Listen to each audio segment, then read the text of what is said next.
The Instagram post from nutbag people, which I was sent in the commercial break earlier, crazy. Like, he's cute, and people celebrating this. This is a sickness. Honestly, it's so disappointing, but I guess we shouldn't be surprised. Gentlemen, thank you so much. And up next, the other big news out of New York, Daniel Penny. A lot of people think he's a hero, and tonight he's not guilty. My take next. I know. I'm a little late to the party. It happened, it feels like so long ago, but I actually think this is really good timing, considering they're trying to just talk about drones so that no one talks about CEOs anymore, and that they can tamp down on that class consciousness we seem to have built up over the last week. So if you've been living under a rock and you haven't heard the news, the United Healthcare CEO, Brian Thompson, was murdered in the streets of New York, like gunned down like a dog on his way to a shareholders meeting. Extra information, I need you to know that that meeting started on time. He was murdered outside the doors, and that shareholders meeting still started on time without him. And they advertised for his position being open the next day. The very next day, they were hiring for a new CEO, because we can't just grind to a halt, because then the shareholders won't make any more money. And if you didn't see this story at all, then you probably didn't see the public's reaction by and large, which was, yay! Because wouldn't you know it, it turns out everyone has a story either of their own or from someone that they know and love who has been hurt by being denied coverage by a health insurance company. And of course, mainstream media is trying to get a hold of this reaction and tamp it down because the CEOs are scared. Now, the media is saying things like, violence is never the answer, this is abhorrent. The CEO, he was a human being with feelings and a family, and how could you celebrate this? But at the same time, Daniel Penny, who murdered a 30-year-old homeless man, is being heralded a hero all over Fox News. So, CEO murder bad, homeless man murder good. It's fine to murder if you're killing poor people, because we hate those poorsies, but don't come after CEOs, they're people. That Daniel Penny should get the Congressional Gold Medal to recognize his heroism. I'm not asking you about anyone else. I think he ought to get medal. I think they ought to build a statue to this guy. Whatever the case, commercial, political policy, there's no place or space for violence. And I thought Governor Josh Shapiro said it best. It is sickening to listen to people who seem to be so divorced in the fact that this was a human being who had kids, who had a wife, who is a son, as a father, who was killed. And people are making light of it. I don't have no problem making, we joke around this table a lot, but there's spaces where you don't joke and you're not light about things, and that's one of them. Now, despite the media attempts to convince everyone that this was a nonsensical, needless act of violence against a real human being with family and friends, people aren't buying it. And it's delightful to see that finally, after years and years and years of being pitted against each other, that right, left, doesn't matter. We're developing class consciousness, and nothing brought us together like the murder of a corporate overlord who had decided to, I don't know how many tens of thousands of people has he been responsible for the death of, because he and his company denied healthcare coverage to people who needed life-saving healthcare coverage. Did you know that United Healthcare has the largest rejection rate of any health insurance company in the US, by far, 36%. They have an algorithm that denies claims from people seeking medical care, knowing full well that a lot of those claims that are denied, it's a wrong denial. But they also know that 80% of people will not appeal those denials. They won't appeal those claims. They won't fight it, and they make it very hard to fight those denials. And they factor that in to their algorithm for making money. They know that it's going to happen. They know that it's wrong, and they know that 80% of people will not fight back, and that's 80% that they don't have to pay for. We are one of the only developed nations on this planet that do not offer socialized health care. And do you want to know why? It's because health insurance companies are running the show. And they do not want that to happen because then they'll be made obsolete and they won't make any money. They have made an impeccable model that they have honed for years and years and years for making a profit off of denying you the health coverage that you pay into every month out of your paycheck. People are not going to believe this. Just yesterday, I made a video saying that we should have had Medicare for all in this country 80 years ago. And the only reason we don't is because every single one of our health insurers are greedy, blood-sucking parasites. Well, just this morning, I woke up to an email from my health insurer, Anthem Blue Cross Blue Shield. In that email was an explanation of benefits saying that I owe $12,000 for some lab work I had done back in September. Now, it's true, in September, I had a doctor's appointment, and when I made that appointment, I was very careful to choose a doctor that was in network at a place that was in network. During that appointment, they said, hey, do you want to do some lab work? I said, yes. I thought it was part of it. No one explained that it was going to cost me $12,000 to get this lab work done, and the lab that they used to do that lab work was apparently not in network. And now I owe $12,000.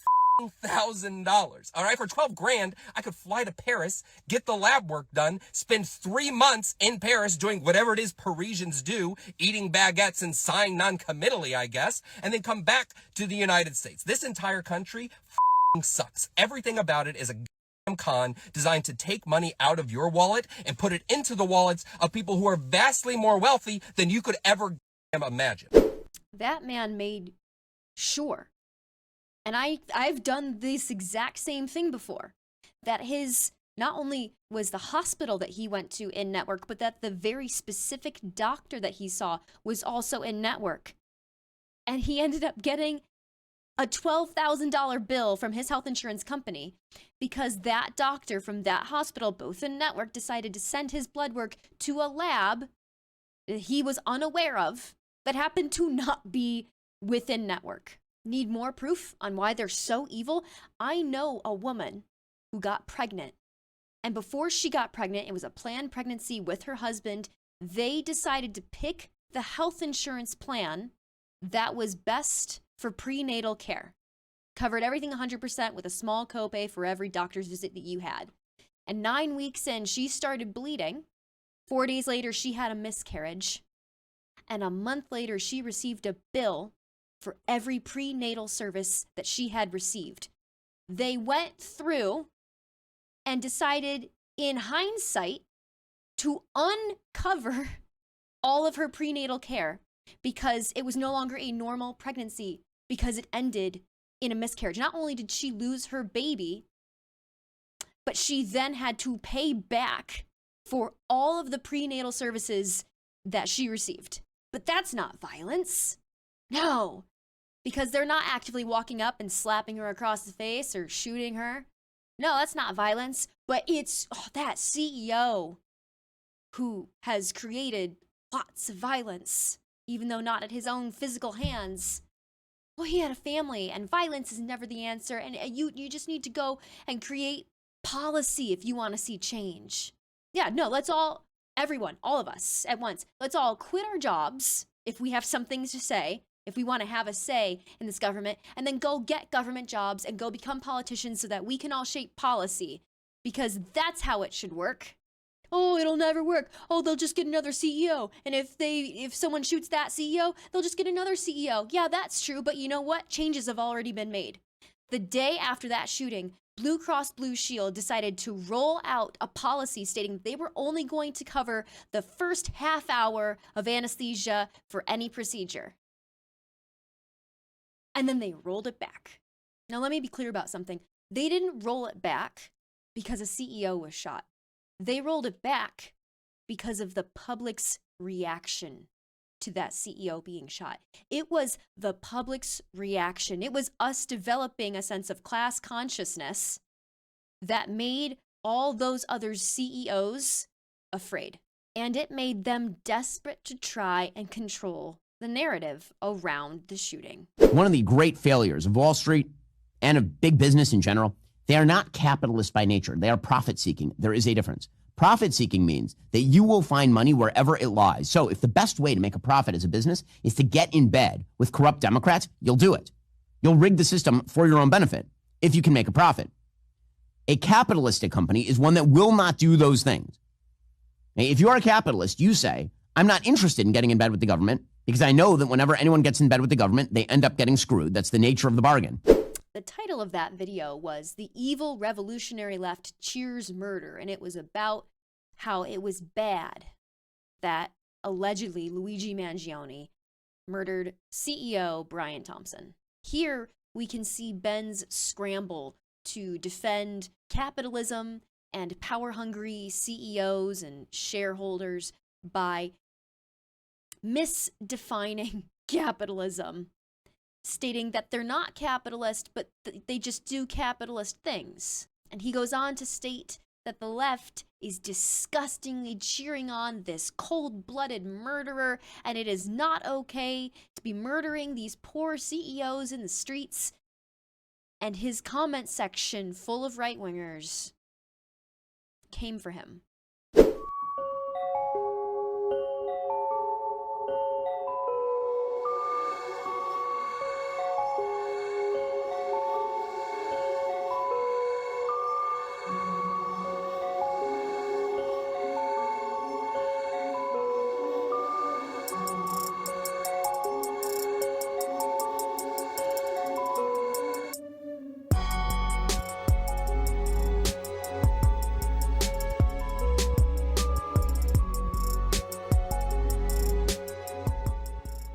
Ever since the Jim Crow era, the richest and most powerful in this country have understood that if they can convince this poor group and this poor group to hate each other and to believe that they are each other's enemy, they will never look up. They started by pitting poor black people against poor white people, and today they pit poor Democrats against poor conservatives. Because if you're too busy focusing on the fake culture war that they have drummed up for you, you're not going to develop class consciousness, and you're not going to realize that you both have the same enemy. And it's that rich guy telling you that you're each other's enemy. And for the first time in a long time, we stopped pointing the pitchforks and torches at each other, and we all looked up. And it terrified them. It terrified them so much that a woman in Florida whose health insurance company denied her claim after the shooting of UHC CEO, and she said over the phone, deny, defend, depose. Are you guys next? And they threw her in jail. Free speech people, where are you at? That's what you're afraid of. You're not being thrown in jail because you're misgendering people or because you stupidly said the N-word, but they are throwing you in jail for using a slogan that a company itself uses to deny healthcare coverage to its clients. That is how impactful the shooting of the CEO was. That is how impactful the public's reaction was. Do you understand how much power we actually hold when we band together and we turn our eyes to the people actually causing problems for us? You want healthcare coverage? You want affordable groceries? This is how it's done. It's not keeping trans people out of bathrooms. That's not going to make it easier to afford eggs. That's not going to make the insurance company put your claim through so you can get the medical attention that you need. It is us banding together, shining a light on what they're doing.